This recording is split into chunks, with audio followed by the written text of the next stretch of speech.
only 58% of the Union Army's casualties ever made it to the National Cemetery in Marietta. So where are they? They're still in the battlefields where they fell. A Army logistics officer came, or not logistics, a quartermaster officer came in 1866, a captain, to Atlanta, and they did their first contract with the Freedmen's Bureau. The freed blacks after the war went to work for the Freedmen's Bureau, and they were paid $5 in gold for every Union soldier whose remains were brought back. This is big money. $5 in gold. Holy Toledo. That's 250 bucks.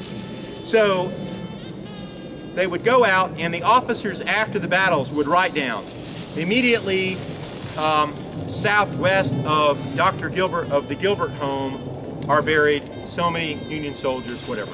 Now what they would usually do is just necessity.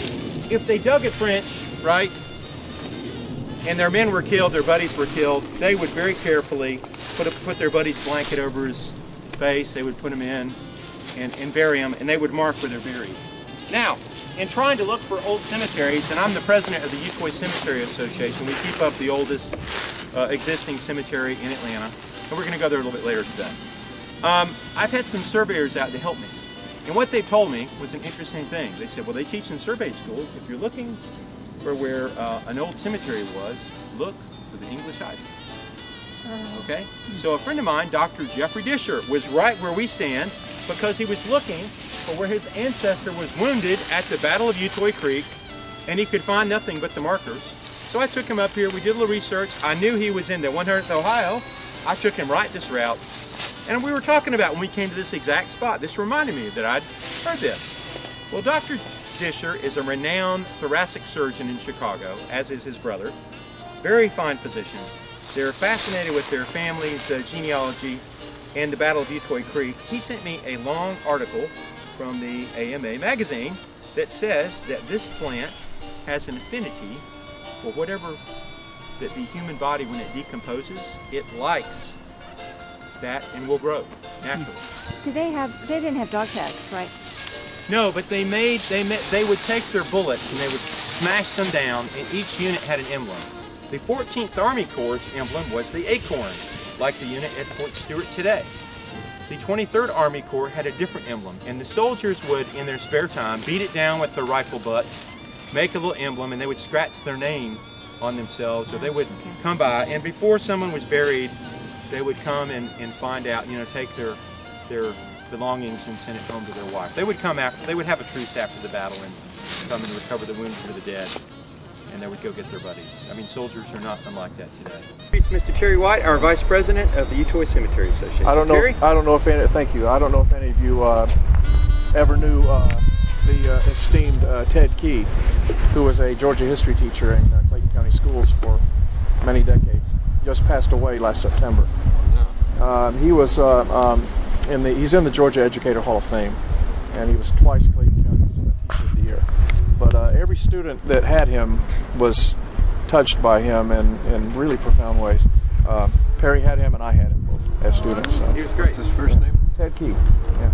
So where did y'all go to school? Forest Park High School. Really? Yes. Forest Park. Okay. This is a completely unrelated side note, but you know, we're promoting Forest Park here, so I might mention it. But it's strongly rumored that Obama's pick to be the next NATO commander in Europe is Air Force General Philip Breedlove, who was a 1973 graduate of Forest Park High School. My son graduated from there a few years ago. Really? Yeah. So anyway, welcome to historic Utoy Cemetery, and glad you could all make it. As Perry said, we believe this is Atlanta's oldest cemetery. It predates Oakland Cemetery by almost 20 years. There's really only one rival candidate for oldest cemetery that I know about, and that is Mount Gilead Methodist Cemetery, which is about maybe 2-3 miles south of here. It's on Old Fairburn Road, just north of Camp Creek Parkway. And ironically enough, the Suttles family, from which I descend, was instrumental in founding both this church and that church, Baptist and Methodist. So, same family. What year was this established? I'm sorry.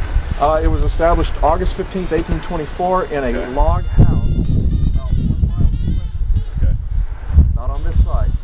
We suspect it was probably the log cabin home of one of the original members. Okay. It just so happens that 1 mile due west of here is where Willis Mill Road is and the Willis home. Joseph Willis is known to have had a mother and a grandmother who were charter members of this church, Utoy Battle.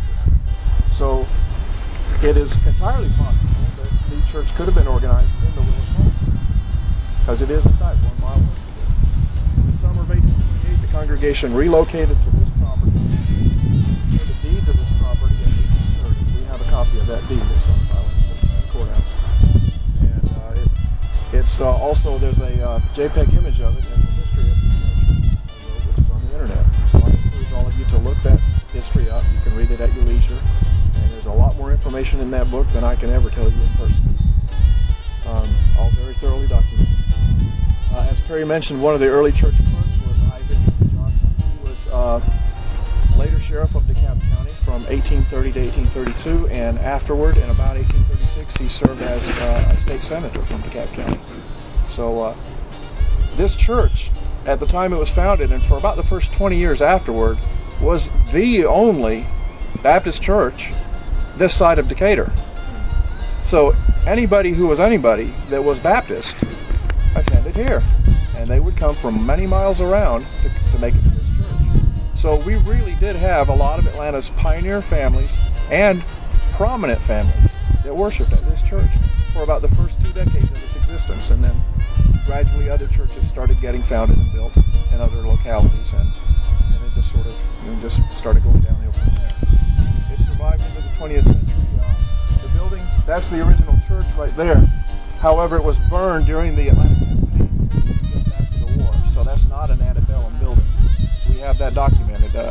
Sarah Huff, who was a historian quoted extensively by Franklin Garrett in his Atlanta and Environs, she was born in 1856 and actually attended services in Utoy Church both before and after the war.